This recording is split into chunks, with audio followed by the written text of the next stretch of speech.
Thank you. Mr. Abulaban, Yes, sir. if you want to make a statement, this is the time. Your Honor, I have something written. Okay. May I face? Sure.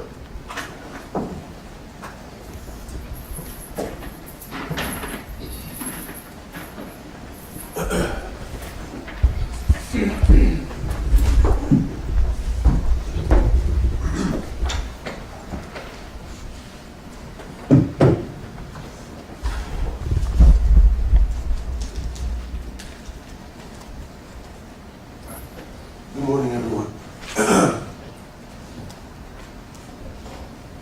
In a situation like this, there really isn't much a person can say that can help make things better. Losing a loved one to senseless and unnecessary violence isn't something that anyone should have to go through. And yet, it has happened. And here I am being the reason why multiple families have had to experience it. I can't say that I'm proud of that. Throughout this trial, many horrific things were displayed. And as we sat here for weeks having to endure some of the most disturbing audio recordings and video footage, I sat there in silence, listening, watching, and being reminded of the worst moments of my life. Having to hear myself say some of the most vile, shocking, and hateful things to the woman I loved was not easy. In fact, I couldn't help but at times close my eyes and cover my ears, because that's not who I am. My behavior was disgusting and completely unacceptable. So when the time came for me to take the stand, I tried as best as I could to help make some sense of all this. To explain that everything you all saw in the last few months leading up to this incident was a horrific result of the tragic downfall to a once beautiful relationship. But even so, in those 3 days that I took the stand, I was able to share and say a lot of things, except the one thing I wanted to say the most. I am so incredibly sorry to each and every one of you who have been affected by this. I cannot imagine the pain that I've caused your family. I saw the look on all your faces and the tears in your eyes, and I hate that I'm the reason for it.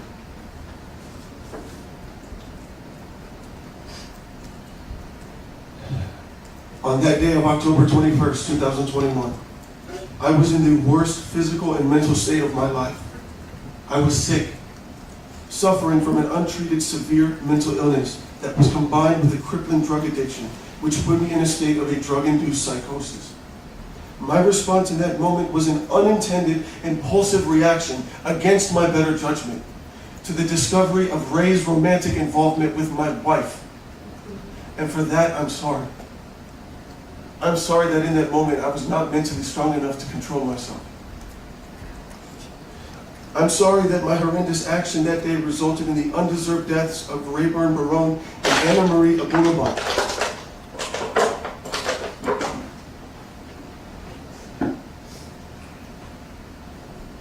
My partner, my best friend, the mother of my daughter, and the love of my life. I am ashamed of what took place. I am devastated by the damage that I've caused to Anna's family, to Ray's family, and to my family. If I could undo all of this, I wouldn't hesitate. If I could go back to that day, I would have left for LA first thing in the morning as I had originally planned. I would have given Anna the space she wanted, and I would have used that time to focus on getting the proper help I so desperately needed. And I would get on my knees and beg Anna for forgiveness. Forgiveness for becoming distracted, for letting my anxiety and my insecurities affect my thoughts and my behavior towards Anna and towards her friends. Forgiveness for using cocaine as a remedy and becoming addicted because of it. For neglecting my responsibilities to you, Anna, as your husband, and my responsibilities as a father. And for allowing the drugs to turn me into a pathetic empty shell of the man that she fell in love with. Because of those factors, I lost myself. And because of those factors, I lost Anna. I am so deeply sorry to each and every one of you who have suffered for the last 3 years. To the Cardenas Barone family, to Ray's mother and father, I am so sorry for what I've done to your son. To Jordana and his siblings, I am so sorry for what I've done to your brother. I really wish I could have gotten to know Ray the way that you all do, the way his friends did. And now, after seeing just how consistently you all showed up to this trial in support of him, I have no doubt in my mind that Ray was a good person. The world has truly suffered a great loss, and for that, I'm terribly sorry. I wish this never happened. To Anna Marie's family, whom I still love and consider to be my family, there's so much I want to say. To Anna's mother, Amalia, and to Ron, you trusted me to protect your daughter, and I failed you. I wish there was something more I could offer besides an apology. I wish there was a way for me to fix this. I'm so truly sorry for what I've done to Anna, her parents, her siblings, aunts, and her uncles. I feel terrible. Anna was the most beautiful woman I've ever met, and I wanted to spend the rest of my life with her. To love and cherish her, never to hurt her, to build her up, not to break her down. But I failed. I am thankful, however, that Anna and I were able to have a child, a granddaughter for both of our families to rejoice with. It is my belief that the love and spirit that Anna radiated will continue on through her. To Amira, my beloved daughter. Amira, when you're old enough to see this, please don't blame yourself. None of this is your fault. Your mom loved you so much, and I love you so much. You are the strongest girl I have ever known, and I'm so proud to be your father.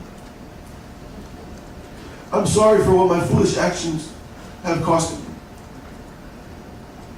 from what's been taken from you. I'm sorry that now you not only had to grow up without your mother, but now you have to grow up without your father too. I'm ashamed.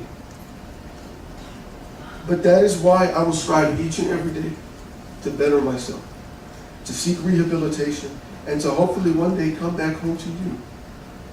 Because not being a part of your daily life tears me apart.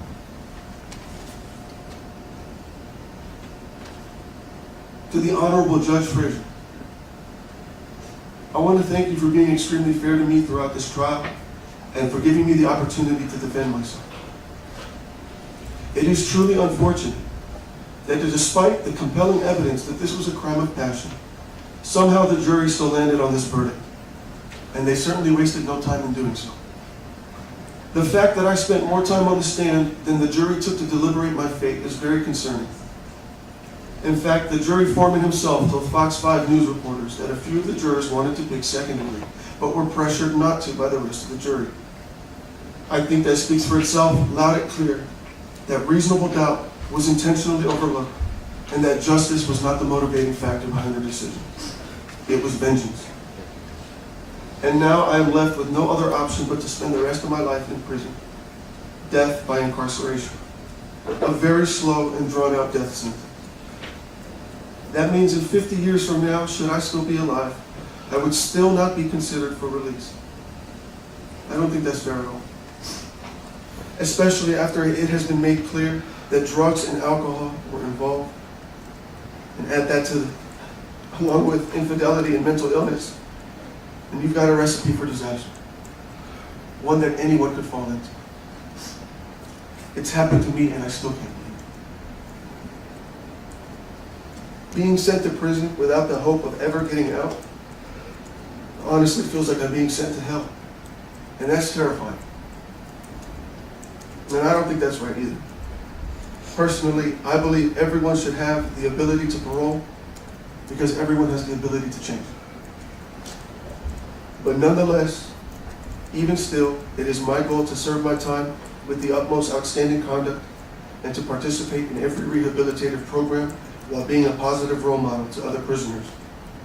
And I will do all this to the best of my ability with the goal of one day safely transitioning back into society. And finally, to everyone else, I extend my deepest apology from the bottom of my heart. I'm sorry. I wish you all peace healing, love, and abundant joy in your future. I will continue to pray that I may earn your forgiveness. Thank you. It's good to believe it's still trying to pack him up. It's good to believe that.